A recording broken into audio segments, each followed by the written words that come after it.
3, 2, 1.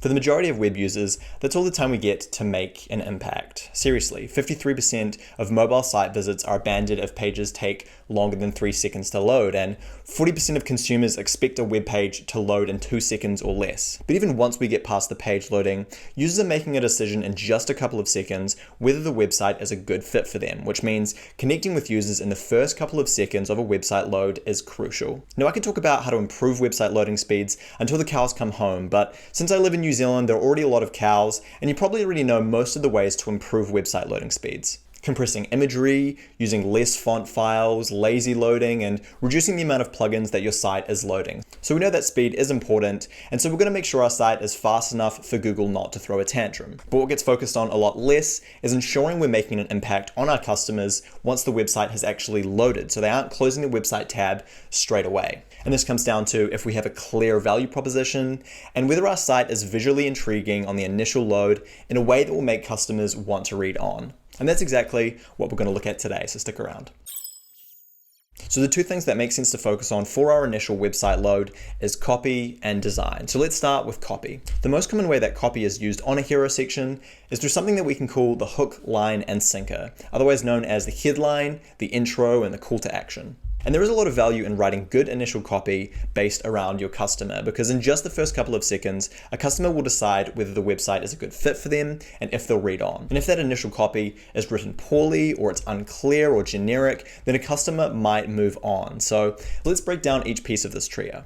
The hook is a short, snappy line that intrigues customers. It might not be enough to fully explain the product or business, but it keeps customers on the page to read more. It's enough to trigger a tell me more feeling in the customer. The line is a more detailed explanation of the business, usually just a sentence or two that clarifies exactly what they do. And if a customer still doesn't know what the point of the website is after reading this, then the explanation isn't clear enough. And then the sinker, which is whatever call to action that you ideally want your customer to move towards. So you might have one main call to action, such as sign up for free, and then a secondary call to action if they aren't ready yet, such as request a demo or learn more. And then below this, you can add a button subline to strengthen whatever action you're wanting the customer to take. So if it's signing up, it might be no credit card required or used by 40,000 businesses around the world.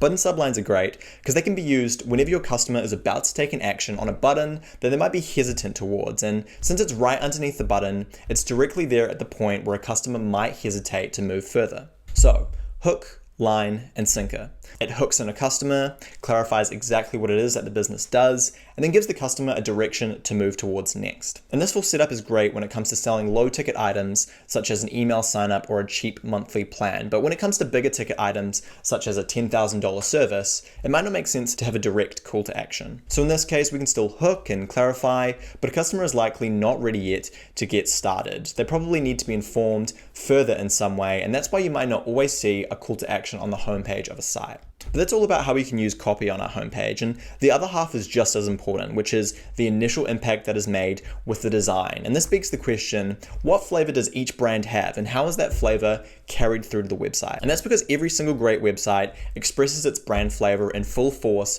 right from the initial page load. And in the same way that the right copy will let customers know that they're in the right place, the right design will attract the right customers and repel customers who aren't a good fit. Robin Hood's design flavor suits their audience, and the New Yorker's design suits theirs, and so on and so on. More often than not, it can make sense to show this through the right imagery, illustrations, color, fonts, or some combination of all of these. So let's look at a couple of examples.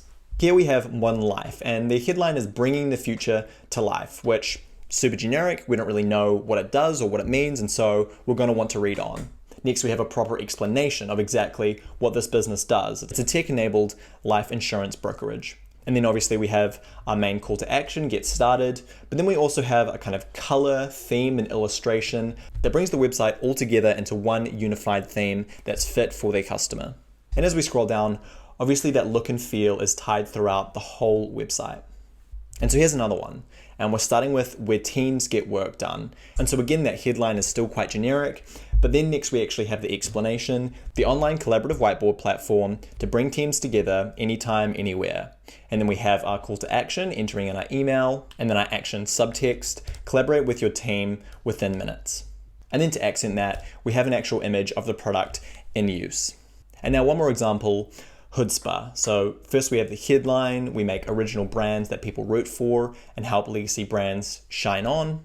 Again, it's fun and there are elements that make it a little bit quirky, but then under that they clarify exactly what it is. So a brand identity and type design studio out of Southern California. And then instead of having a direct call to action, we instead can just scroll down to see the work. So that's everything I have on how we can better design that initial homepage load to intrigue more customers. But let me know if you have any other thoughts that I might have missed out, and otherwise I'll see you on the next one.